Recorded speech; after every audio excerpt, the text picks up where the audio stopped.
Hey guys, it's Stephanie and I'm back with another Business Owner Spotlight. I told you guys in the last one that we were doing something a little bit different today, where I was interviewing one business partner and then coming over and interviewing the other business partner. And you already know his name because I called Adam Logan. So Logan, thanks for joining me on the Business Owner Spotlight. Sure, thank you for having me. So Logan and I have known each other a while, so I know your story in business, but we got one side of it from Adam. So what's your side of the story? How did you guys get into business?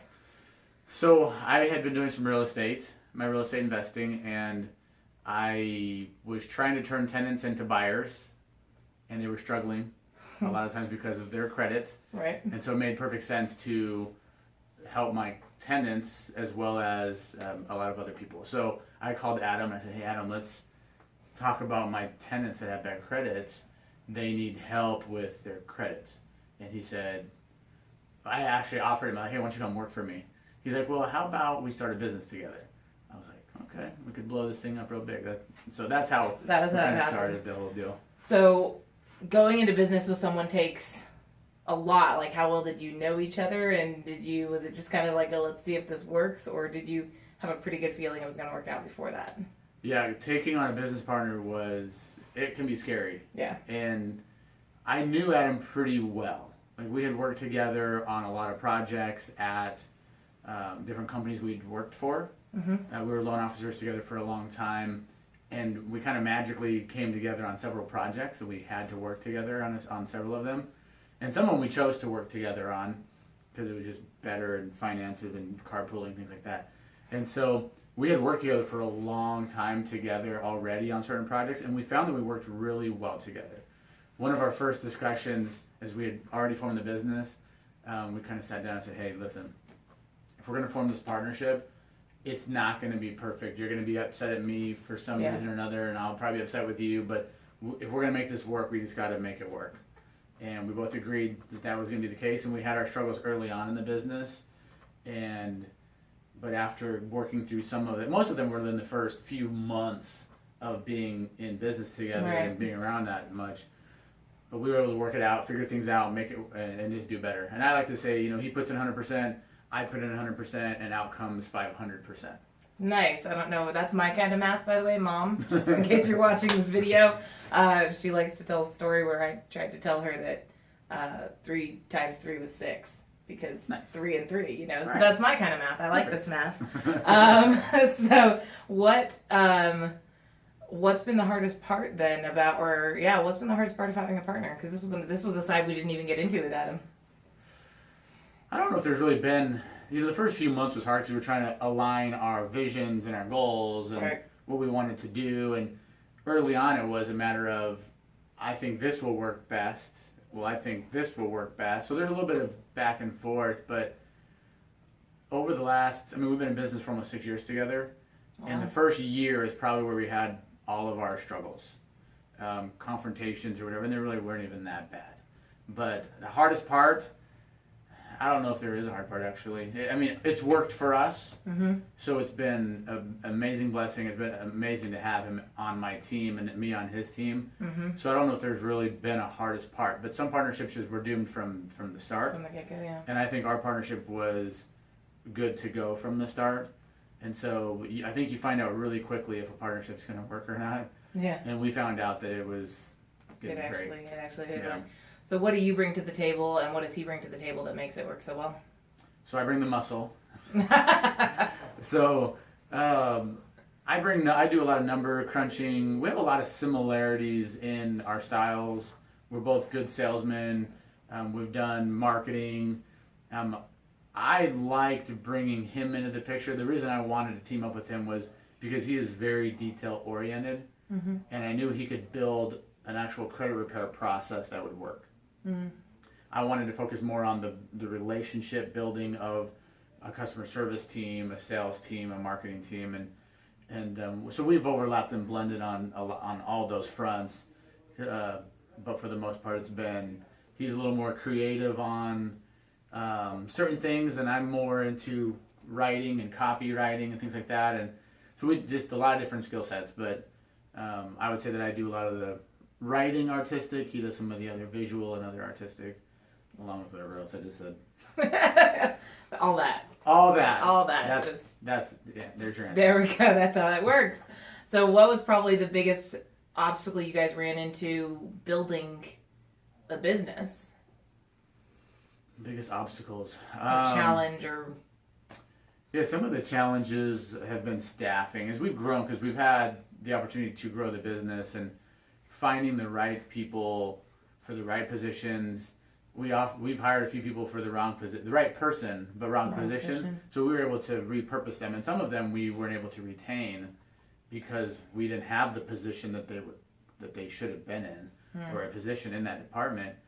But I would say just growing a business, wanting to grow it way faster than is possible, at least what was possible for us, but then just having the right people in the right spots and having attrition because of that, having to let people go because of that. Right. They were the wrong person for the wrong job, right person for the wrong job, and so, or just, again, the wrong person for the... How did you handle transitioning the right person, wrong job into them being the right person, right job? Because that can be such a sticky situation if you hired someone for one position, getting them to move. Most of the time it was very obvious and apparent to them and to us. Okay. And so it was...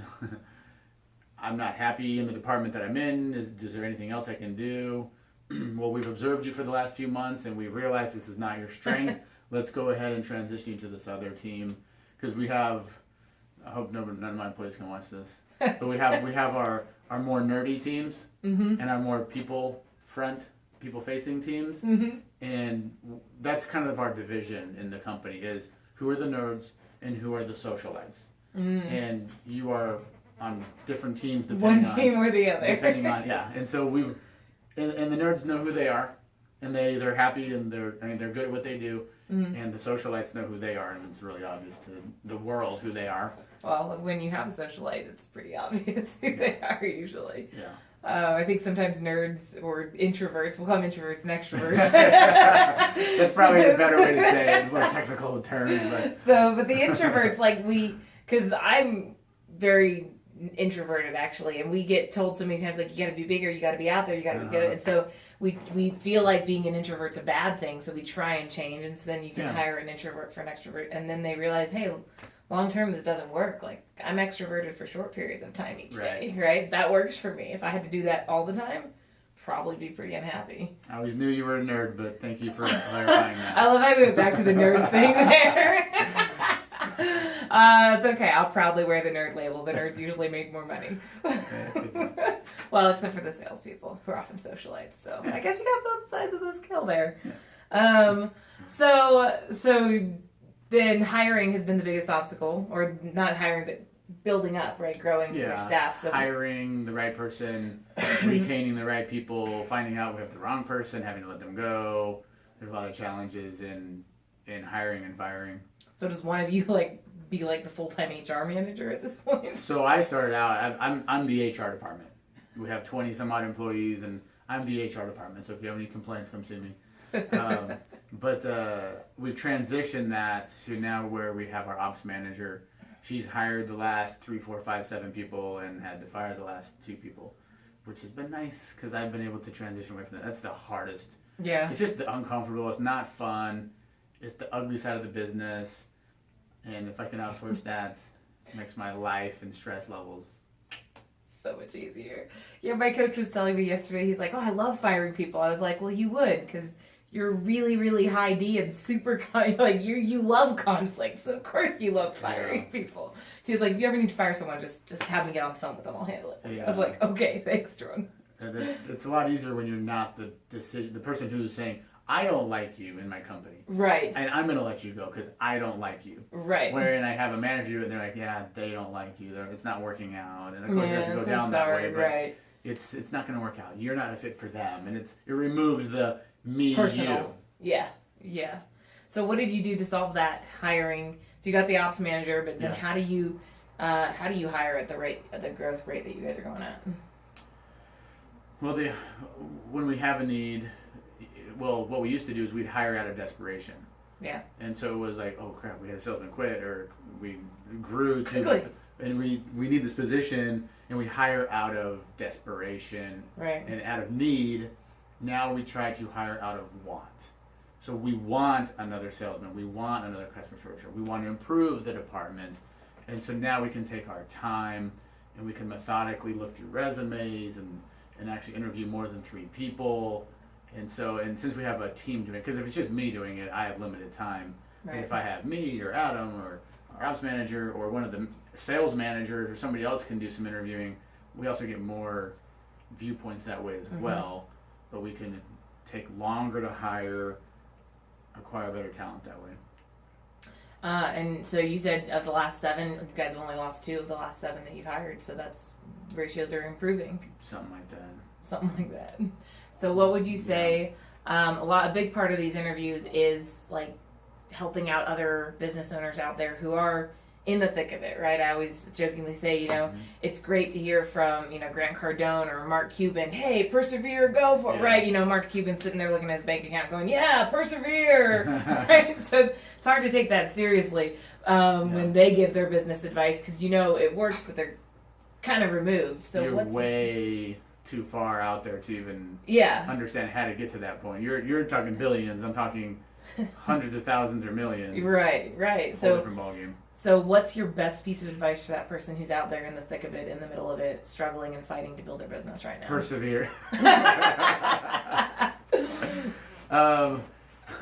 Biggest advice is you have to surround yourself with people better than you. People that are better than you at certain things. If you hire someone who's better than you in all kinds of ways, you're not going to retain them, and they're going to start their own business and do their thing. But if I can hire someone who's better than me in hiring and firing, then I have created a very valuable team member that's going to help me grow my business. And so, but it's just the people you surround yourself with. Like Adam is my business partner. We spend the most time together, and he's becoming a better person because of me, and I hope I'm becoming a better person because of him. But a lot of it is just finding the right key people. We call it our inner 5, and we're actively looking for our inner 5. And right now we feel like we have one, and we have 4 more to go. Nice. So is that the Jim Rohn theory of you are the average of the 5 people you spend this time with? Part of it.